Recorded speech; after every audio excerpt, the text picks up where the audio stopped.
Hello YouTube, and welcome again to my channel. This time I wanted to talk a little bit about the generation that was not supposed to pass away. A few videos back I floated the idea of having a memorial for this generation, and I still think that's a good idea, and I'm still not sure the best way to go about doing it, but I figured in this video I would talk about some of that generation that was actually in my congregation in my youth. Now when I was growing up, there were at least 3 people that were from that generation, roughly speaking. One of them, which was extremely rare, was an actual anointed person. This individual was over 100 years old when they finally passed away, somewhere around 2001. This person may or may not have actually known or seen Charles Taze Russell speak. I'm not sure about that. But their history did go back to the Bible students, so the chance is pretty good that they did. And the individual, when I knew them, was of course very old. By the time that I knew them, they were in their 90s, and they were quite frail.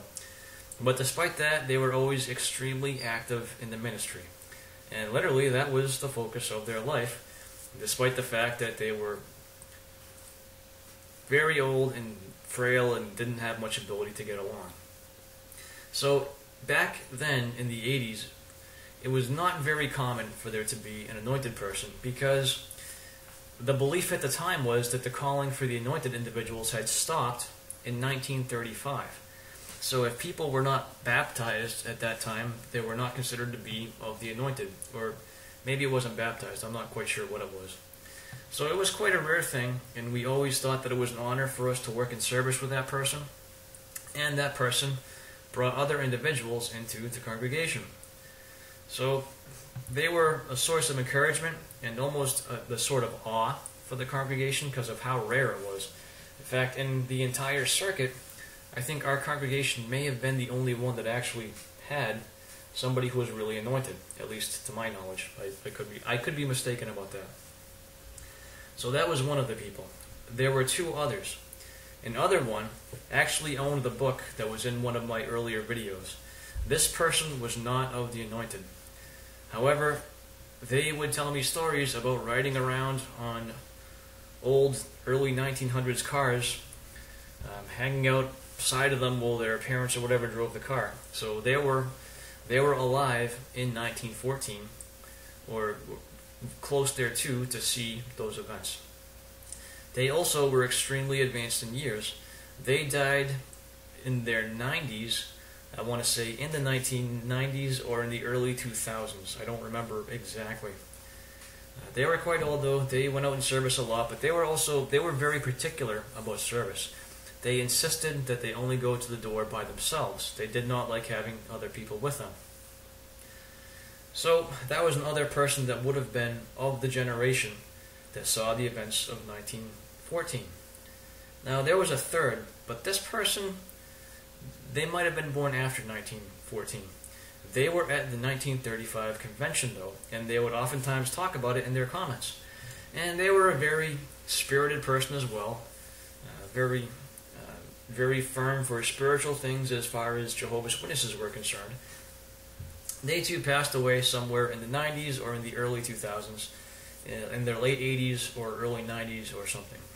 But those 3 individuals, by the time that I knew them, were of extremely advanced age, and they had already outlived most of their contemporaries, based on the fact that there were not that many of them left.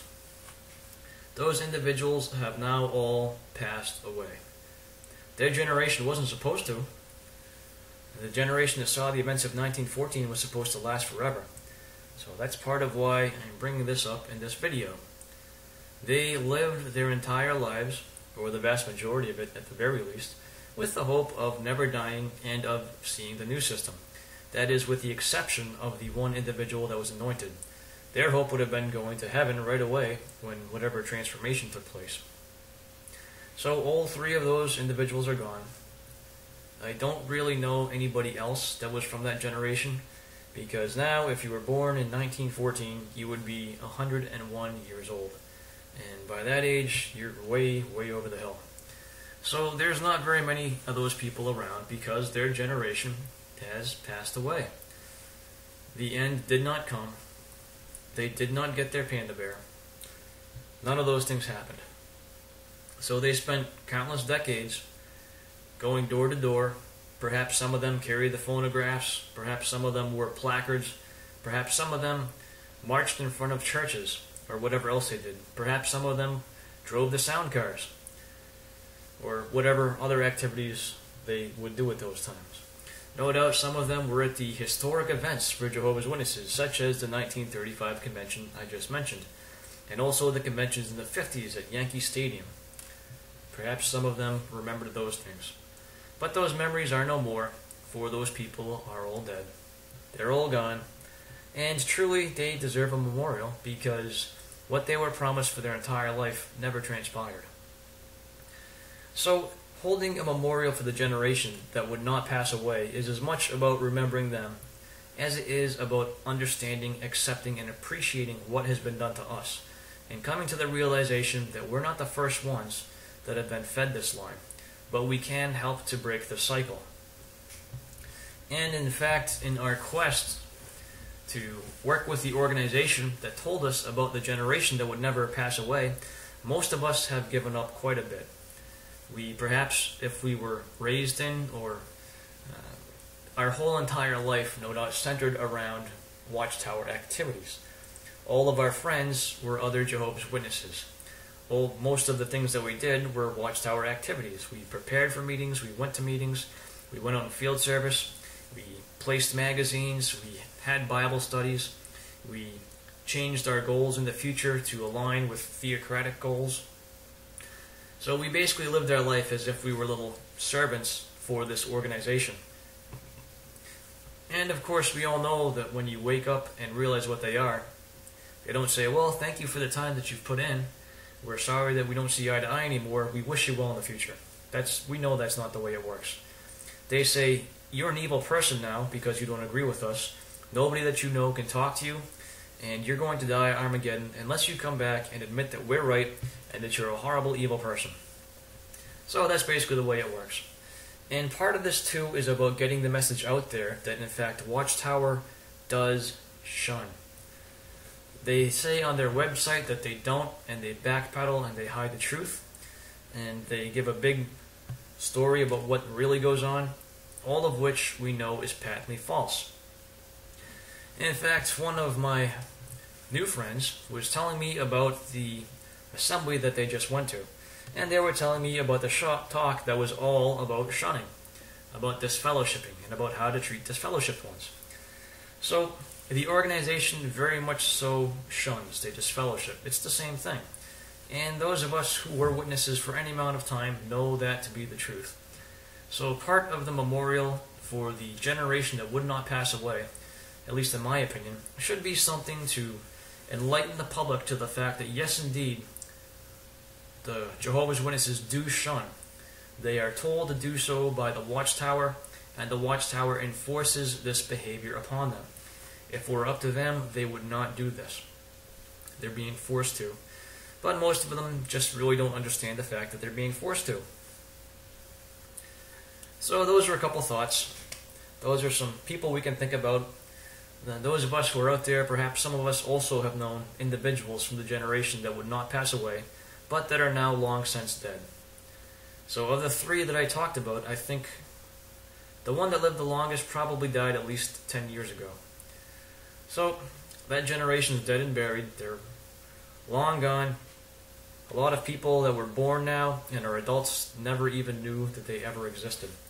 So no matter how many generations overlapped, it wasn't enough for those people. So I just want to keep this in our minds. I think that all of us might have different ideas about how to do this. And my idea here, this doesn't have to be just the way that I want it. Any type of an idea that you have to have a memorial for the generation that would not pass away is a good one. What I hope to accomplish is just to get information out to the public of what Jehovah's Witnesses really used to teach, who they really are, and what they really do. I do not expect this exercise to wake up any indoctrinated Jehovah's Witnesses. It might, and if it does, great. If we can find a way to do it that wakes people up, great. But I think if people are ready to buy the line that generations overlap, I don't think that any activity like this is going to wake them up. They will probably view this as persecution. But the point here is to get information out so that people know that Jehovah's Witnesses have a long history of foretelling things that don't come true, and that when you find that out and disagree with them, they carry on a campaign of emotional abuse against you, which is even worse than their campaign of emotional abuse that they use to keep you in their religion. So just some random ideas, some more things to think about. And that's my video for this time. Thanks for watching.